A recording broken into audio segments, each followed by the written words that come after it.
name's Kathleen. I'm a nurse at Swedish Pediatric Specialty Care.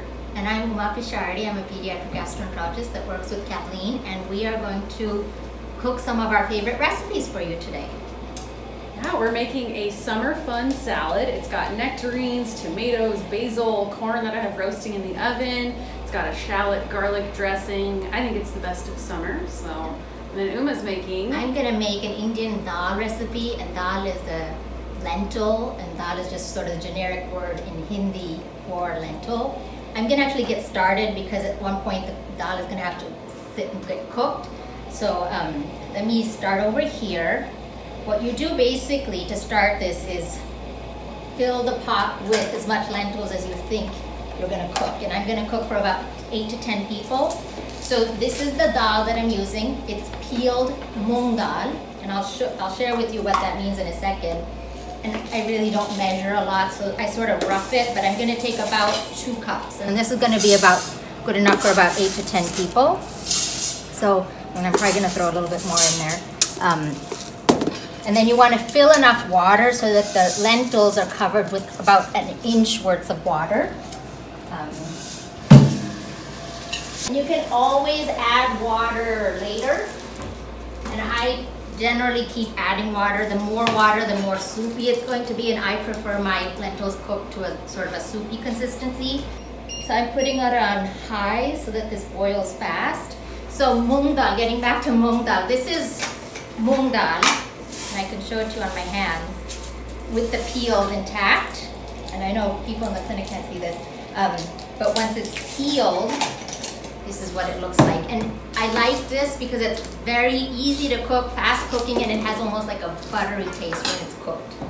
So while this is cooking, and I'll probably add some more water in, I add roughly 3/4 to a full chopped white onion. You can use any type of onion. I prefer the white onion as opposed to the red onion for this particular recipe. So I'm gonna throw that in, and then that will cook, and that will add some water, obviously, to the lentils. So I throw that in. And then what really makes this a good dish for our health is, besides the lentils and the onions, is the power of turmeric. So turmeric goes into almost all Indian cooking, and it's a really powerful spice. It has a ton of antioxidants. The antioxidant found in the turmeric root is called curcumin. If you're interested, this is what turmeric root looks like raw. It's got a very pungent flavor, so you have to cook it. Never add it raw at the end of a recipe. But turmeric, when it's powdered, is a really bright yellow color, and it adds a nice flavor and color to your dishes. And I can tell you, never overdo it. I've done that before and it becomes very bitter. So I roughly will add like a half to a quarter to half spoon for that much lentils. I mean, you could do a little bit more. As long as it's cooked, it probably won't be too bitter. And then I need to find the salt, but I would add salt into this too. Yeah, this is pink salt. So this is pink salt, and again, I'm gonna put roughly about a teaspoon's worth of salt. We can always salt more at the end, but I prefer to undersalt than oversalt it right off the bat. Because you can't fix oversalting. I mean, you can add more of whatever, but if you've already made it, right, go under. So I'm gonna add some more water to this and then turn it over to Kathleen really quick. Yeah. So I'm preparing the dressing, which is going to consist of roasted shallots and garlic, olive oil, red wine vinegar, and I'm gonna puree some basil in there as well. So it's gonna be a fun mesh of like roasted and kind of sweet flavors, and then the red wine vinegar will balance that out with the acid. I roast my garlic and onions a lot, and my favorite method for doing this is to put it in some tin foil. Just kind of take the skins off, the parts you wouldn't really want to eat, the parts that are going to be rough. Put it in some tin foil with olive oil and a little salt and roast that at 400 until it's soft. I'm gonna approximate that'll take about a half hour or so. And if you were to cut them up smaller, it'd go a bit faster. So I'm just gonna take the yucky roots off of the garlic and sort of peel it. You can smash it, whatever is gonna be the best. I find that the summer garlic is really easy to peel, so it works with you and not against you. In my salad, I've got pumpkin seeds, and you can customize this. You can do any like nut or seed you want. You can add some hemp seeds. It's gonna have quinoa, which is a complete protein. And both of these dishes are gonna have a lot of fiber in them. So there's two kinds of fiber, Dr. Pisharody. Yeah, so we say this all the time in the clinic. So there's two types of fiber, insoluble and soluble. And for the most part, the way fiber comes in Mother Nature, you're gonna automatically get both types. So take an apple, for instance. The peel, you know, the seeds or the stem, all of those rough and tough parts, the kind that stuck in your mouth basically, those are called insoluble fiber. So it doesn't dissolve in water. And then the pectin and sort of the inner part of the apple is soluble fiber, and it would dissolve in water, for instance. So it's that combination of the insoluble and the soluble fiber that makes fiber work in our body and do what is necessary. And so it's always important to get both in our diet. So I'm gonna come back to the dal really quickly. This is gonna take a little bit of time, but in the meantime, what you can do is add, you know, to taste, of course. You don't have to use what I'm about to use, but I prefer to use ghee because ghee adds a better flavor to most of Indian cooking, and especially with the buttery tasting dals, I think ghee is a good fat source. And so add about tablespoons worth of ghee. You could use olive oil, you could use coconut oil, you could use any oil, you could use butter. And while that's heating up, this is cumin seeds, raw cumin seeds. And so roughly, you know, I kind of guesstimate how much dal I have, and I'm gonna add about that many cumin seeds. I don't know, it's about an ounce. And if you don't like cumin, you don't have to add quite so much. And you're gonna wait to hear these start to pop. So when they start to pop, I'm gonna add some chili peppers. And again, you don't have to add the chili peppers if you don't like to. I like chili and I like spice, so I'm adding about 2 jalapeno peppers chopped into small pieces, and I will throw that in there when the cumin seeds start to pop. Okay, back to you, Kathleen. Yeah, so I just put the shallot and garlic, olive oil, and sea salt in the oven, wrapped it nice and tightly, and that'll help it roast. It's pretty forgiving, this method. It's hard to overdo it, but you wouldn't want to leave it in so long that it's burning. If you're starting to like smell something burning, take it out. You might have to take some black parts out, but 400 and lots of oil in the tin foil should steam and soften pretty nicely and go into here and make a good dressing. Gonna prep my basil. We have so much kale. We have this much kale. So that was 4 bunches worth of kale. Kale is really high in insoluble fiber. It takes a lot of time to eat. Our dietitian, Leslie, and I always joke about how it takes us like forever to eat our lunches. We're just chewing and chewing and chewing, and it's because we're eating foods that have a lot of fiber, kind of the way Mother Nature intended. If you think about foods that don't take a long time to eat, you think of fiberless food, sort of fast food. How fast can you eat a hamburger? Pretty dang fast. It's the fiber that slows you down and makes you present for the meal. And same with your digestion. It just goes slower. You're uptaking your nutrients at like an appropriate rate. Slows down your insulin release, right? Yep. Fiber is protective to the liver too. So in the meantime, these cumin seeds are starting to pop. I can hear them, so I lowered the heat because I do not want these cumin seeds to burn. So they've just started to pop. I can hear the crackling. I can smell the aroma. So now I add the chopped green chilies, and I also chopped about a thumb's or half a thumb's amount of ginger. And as soon as I add that, because of the liquid being released, I can, and here goes my lentils. What do you mean? I'm just letting these roast, and I want them to get aromatic. So as soon as I smell the chili and I smell the ginger, I turn it off. It smells very good. So this stove is coming off. This one needs to go low so it doesn't boil over. Like I said, I don't know what I'm doing with an induction stove. It's too fancy. So these are good. These are just getting aromatic, and these just go to this side, and they're ready to get put into the dal later on. So I have corn in the oven as well, that's roasting. I wrapped it in tin foil. You can also just leave it whole in their husks and then put that straight into the oven. I've also brought corn camping with me and I just put it on the fire.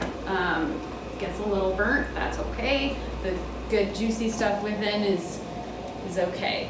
So those are both roasting. I think they'll be done about the same time. And then that'll get kind of pureed in my olive oil and vinegar for the dressing. So my lentils are just simmering. I'm seeing the boiling action, but it's not over boiling. And as soon as literally this is cooked, then those get thrown in here and this dish is done. It's one of the simplest recipes I've ever come across. It was actually a gift from my mother-in-law who taught me this. And I hope that everybody can taste this one day because it's amazing how good this tastes and how simple it is to create this dish. So you could, I assume, customize it a lot too. Are there the different dals in different parts of India? Right. So there's probably a half a dozen, if not more, different lentils. They cook at different speeds and they have better benefits, some more than other. This is just one of the fastest cooking dals, which is why this is literally something you could come home and have ready in 30 minutes. Some of the other dals, really you have to like soak them overnight and then sometimes even pressure cook them. It can take 1 or 2 days to get them really soft and juicy. But this specific dal, the Moong Dal, which, you know, I don't know where you buy it from, but this is like the way it comes in a package. It just says Moong Dal and it will say peeled. This cooks really, really fast.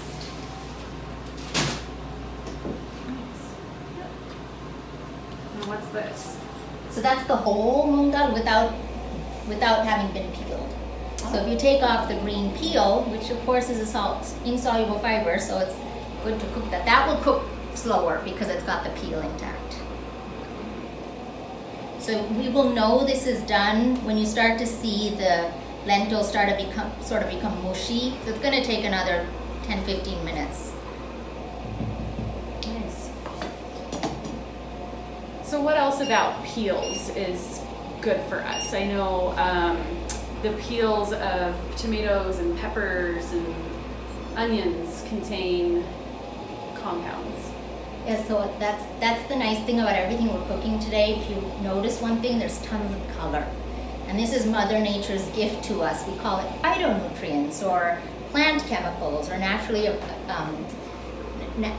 nature's way of helping us through nature therapy or medications that come through plants. And so especially when you see colorful fruits and vegetables, there's a reason Mother Nature put all these colors. So there's a reason tomatoes are red or cilantro is green or peaches are a certain color. Each of these pigments does something that the other pigment doesn't do.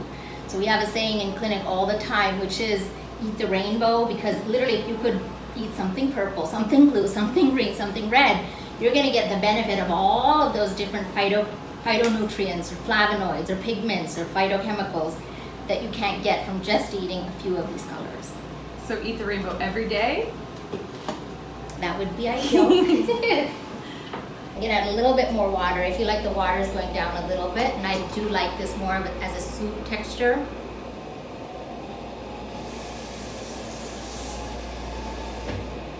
So interesting thing about turmeric.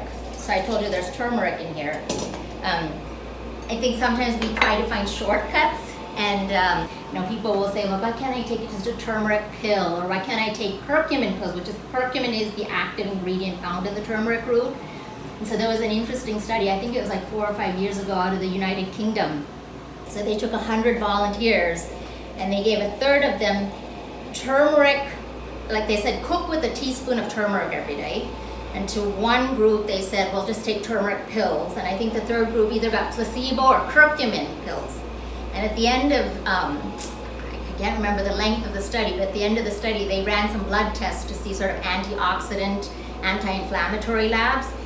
And only the group that cooked with turmeric showed any benefit. And I think that's the importance of cooking. So there's certain things like when you take turmeric and add black pepper, or you take turmeric and add chili pepper, the benefit of both spices, the capsaicin from this, the pepper, or the curcumin from the turmeric, they actually act on each other, so it's like a synergistic effect. You can't get that from taking a supplement. So there's actually a benefit of cooking with turmeric as opposed to taking a supplement. You can't supplement a bad diet. You can't outrun a bad diet. You just have to get in the kitchen. There's really no shortcuts to it. You have to eat good, real, whole food. At the end, I'm probably going to, just for garnish, and this is, depending on whether you like cilantro or not. Cilantro is interesting. They say about 1/3 of people have sort of a different receptor on their tongue for the taste of cilantro. And some people actually don't taste it the way I taste it. They taste it more, Soap. it tastes like soap or plastic or something to them. So I like cilantro, so I'm gonna add about that much. You can add as much as you want. It's really just for a garnish at the end. So I'm gonna chop that up so I'm ready to add it at the end. And then the only other thing that's really missing once the lentils are cooked is that I might add a dollop, depending on taste, of ghee. Again, because it tastes good, it adds to that buttery overall flavor. But then basically this lentil recipe, this dal is done. Nice. And you can eat the stems. Yep. And so again, this is a phytonutrient, green color. Except for the green chilies in this, we don't have anything green, so we're adding more phytonutrients. This is more fiber.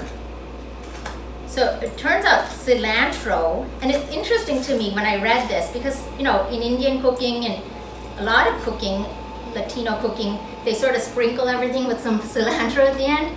Turns out cilantro has like an antibacterial property. It can protect against salmonella, for instance. So I wonder if it's because ancestral cultures were worried about food poisoning, or maybe their meats or something would be contaminated perhaps. These things were done on purpose, so they would throw a dash of cilantro into everything. And turmeric has an anti-inflammatory, antibacterial property too. So I think there's a reason for why ancestral cultures cook with the spices that we do. We knew a lot back then, and then the food industry undid what we used to know, confusing us all. Ginger and onion, which are in this recipe, that sort of slimy yellow part that you see on the inside of the leek or onion or the ginger, even garlic has it, apple peels have it. That happens to be another phytonutrient, which is called quercetin, which is anti-cancer, anti-inflammatory, antioxidant. So it's just amazing to me that if you really look into all the little parts of every fruit and vegetable, Mother Nature knew what she was doing, and she put things in there that you didn't even have to think twice about, and we would have been healthy if we just cooked with these real foods in our diet. So this is the longest part of this recipe, is just to get the lentils to cook, which is why, this is the first thing I wanted in the pot. And if it's taking this dal this long to cook, which isn't relatively that long, why I prefer it, because something like, whole Moong Dal or garbanzo beans could take so much longer to cook. I literally have to soak them overnight to have them cook within 1 or 2 hours the next day. My quinoa, I did in the Instant Pot. That can't be a quick cooking grain. On the stovetop, it takes probably 15 minutes or so, and the ratio of water is different. The ratio of water on the stovetop would be 2 cups of water, 1 cup of quinoa. But in the Instant Pot, it is a 1-to-1 ratio, and you literally cook it for 1 minute. You have to let it sit after the 1 minute, but you do manual high pressure for 1 minute, and then the Instant Pot will kind of turn off. And then you have to wait about 10 minutes, but then it's done. So I'm actually gonna release this steam here and see where we're at. Okay. Aha! Perfectly cooked quinoa. Don't even have to stir a pot. That's what I like about the Instant Pot. So I'm gonna let that kind of cool a bit. I salted it because I like to salt early, salt often. I salt all my components because that's where you're going to get the best flavor, and then it tastes as I go. And I think that sometimes, and I know it's hard to believe some of the things that we hear and say, because literally every day there's a new health claim out there that today it's low fat, tomorrow it's low sugar, and then it was low salt. But really, salt isn't as bad as we sometimes made it out to be. If we're healthy and our kidneys work, we would just pee out any excess salt that we would take in our diet. So salting to taste is the way to go. If you tolerate that saltiness, go for it. As long as you might feel a little thirsty, but if you drink enough water and your kidneys are working, it's going to be fine for you. Same thing with fat. I think that's so demonized. I bet you there might be people watching our video who think, why would you add more ghee? Yeah. Don't you want to avoid? Don't you want to cook with the least amount of fat possible? Isn't fat bad? Doesn't that clog your arteries? Right. And so fat, as long as it's real food fat, so we're not talking trans fats or fat from some sort of processed food. If the way fat was given to us by Mother Nature, like from dairy, is safe and it's good for us, and it has things that are good for our nerves and our brain. And it's usually a mixture of the different types of fats, like long chain and short chain and monounsaturated and polyunsaturated. And so there are myths out there that too much saturated fat is bad for you, or too much, polyunsaturated fat has some omega-6. These are all sort of things that we don't have to worry about if we just eat real food. The way I think about it is Mother Nature would never poison us. And if we eat her foods, it's always going to be the right way to go. And if your great-grandmother wouldn't recognize it, it isn't real food. Great-grandmother doesn't know what Go-Gurt is. She doesn't know what Trix and Cheerios and all those cereals, she doesn't know what those are. But if you don't like the taste of ghee, or you don't feel comfortable cooking with ghee, this could have been done in olive oil, this could have been done in coconut oil. You don't want to, heat olive oil to high temp, so I would add it maybe at the end of the dish. I don't think I would roast or fry in olive oil. But you could do coconut oil. You could do, a avocado oil that's got a very sort of bland flavor and it's safe at high heats. Quinoa, if we don't have an Instant Pot, how do you cook it? On the stove top. So you just boil some water, put some salt in there.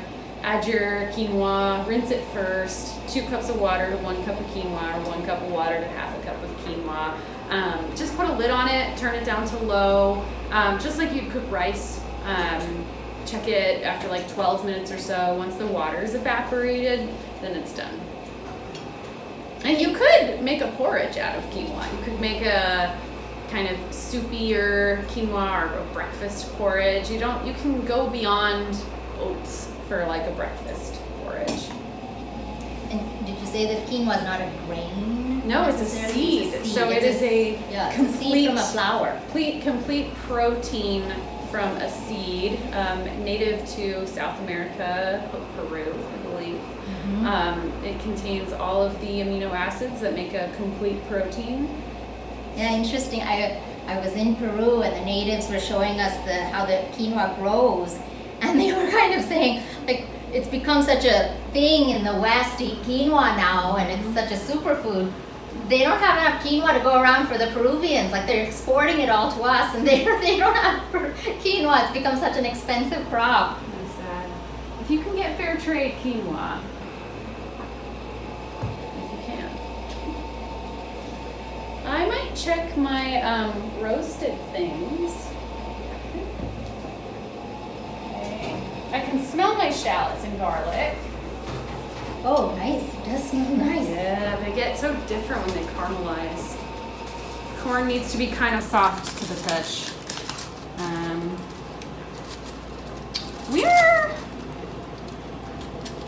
We could be there. I think we could be there. I'm gonna let that sit and just kind of cool off so I'm not burning my hands. Check.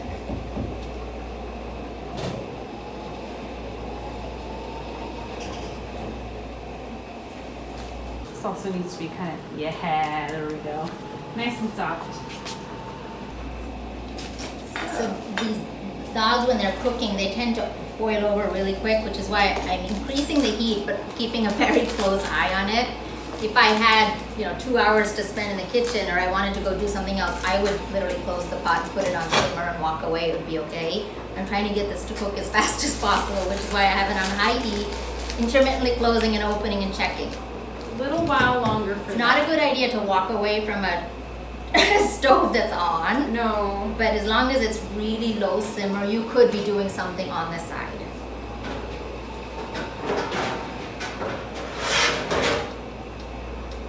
And the turmeric, I told you that it can have a bitter flavor, and that is why it's going to be fine, because this is cooking, and so the turmeric's not going to leave that bitter residue because it's cooked in. You don't want to add the turmeric at the end. Yeah, I've definitely put too much turmeric in food before. Not quite pleasant. Yeah. I didn't know you could overdo it, but you really Yeah, can. it can be very pungent, very bitter. It's good for you, but you wouldn't be able to taste. You wouldn't be able to tolerate the taste. Cumin, especially when it's roasted and the aromatics have come out, is a really good digestive aid. I really think these recipes that our parents and families passed on through generations, each ingredient was chosen for a really good reason. My mother-in-law used to cook this, and I used to think, oh, this is so hard to make, how can I ever? And then she showed me it's like 3 steps, and I was like, oh my god, this is totally doable, I can do this.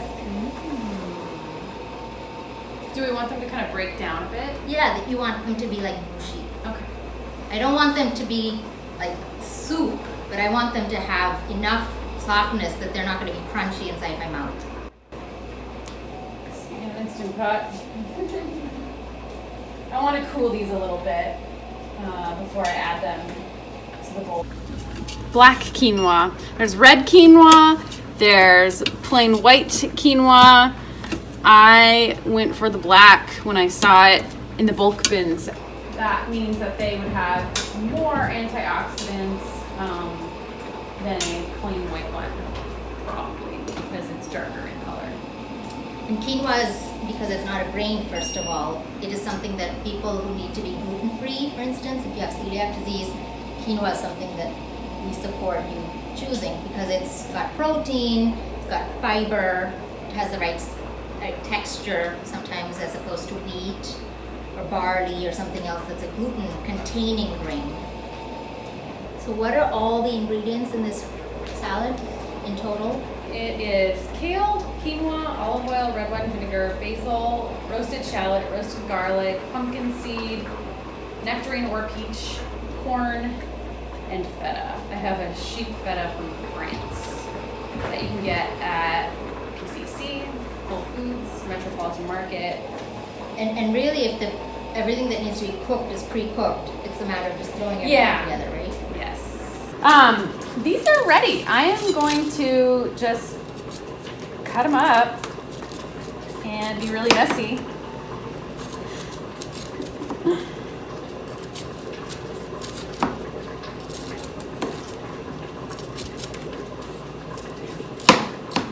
One thing I've learned the hard way is, let's say right now this started to be low on water. In the past, I would have just added cold water. That messes up the whole recipe because first of all, you're adding different temperatures and the lentils won't cook at the right temperature. So if you ever find your water is low, heat up some water, boil it on the stove, and then add it to the pot. Which is why I almost always start with a little extra water because the water is going to boil up. And unless you want your dal really clumpy, more water is better than less. So I can mush them now with my fingers. So that is the right consistency. So I'm going to turn this off. I added some extra ghee. And I'm going to put in all the cilantro and ginger. Not cilantro, chili and ginger.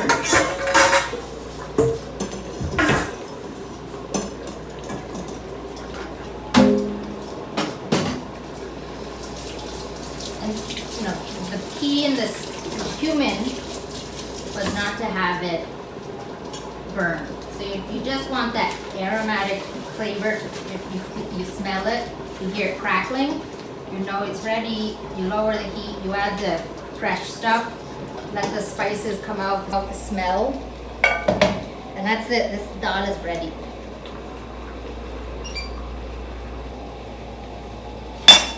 And this just doesn't garnish it.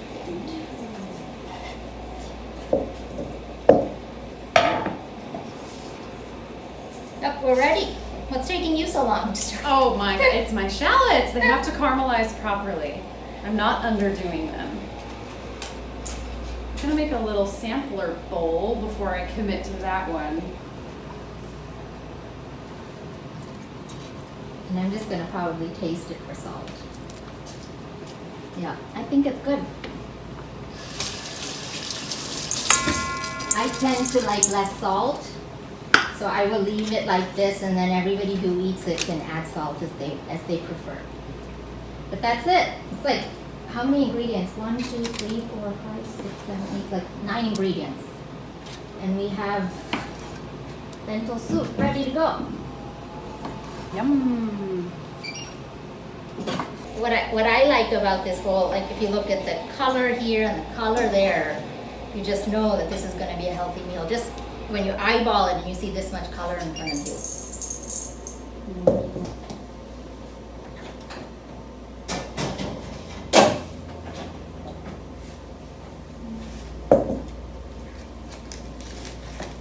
Okay.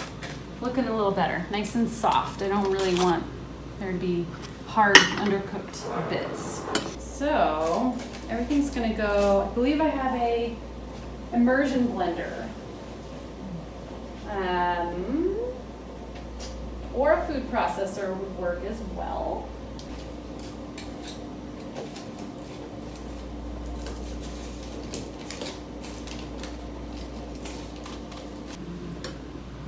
All of it.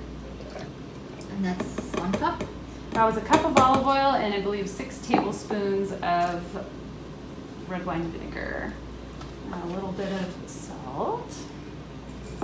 So the good thing about making our own salad dressing is that, unless you're paying real close attention, 75% of salad dressings that we buy in a store have things added to it. Number 1, sugar, and number 2, what I worry about for the gut specifically, because I'm a gastroenterologist, is something we call emulsifiers.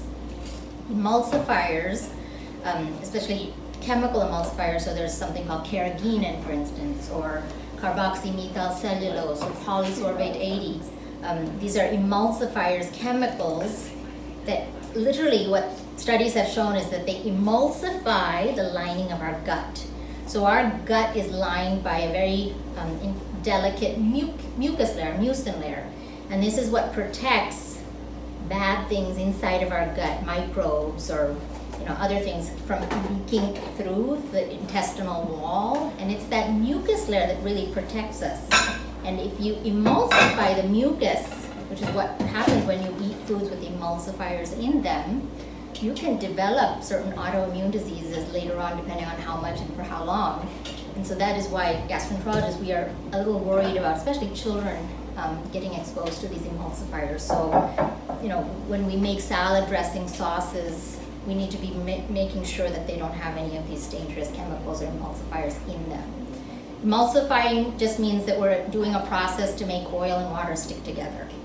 So she's added red wine vinegar and olive oil together. And how are you going to make sure that those are an emulsion? Well, we're going to do it with a blender and we shake it up each time we need to use it. But otherwise, if you want to buy a store-bought one, they might have added a chemical emulsifier. So let's see how this works.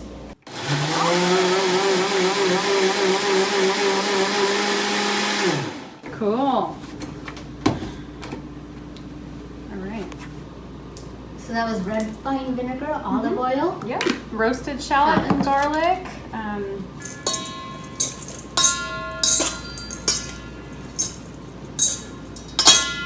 So this has pasteurized sheep milk, salt, cheese cultures, and that's it.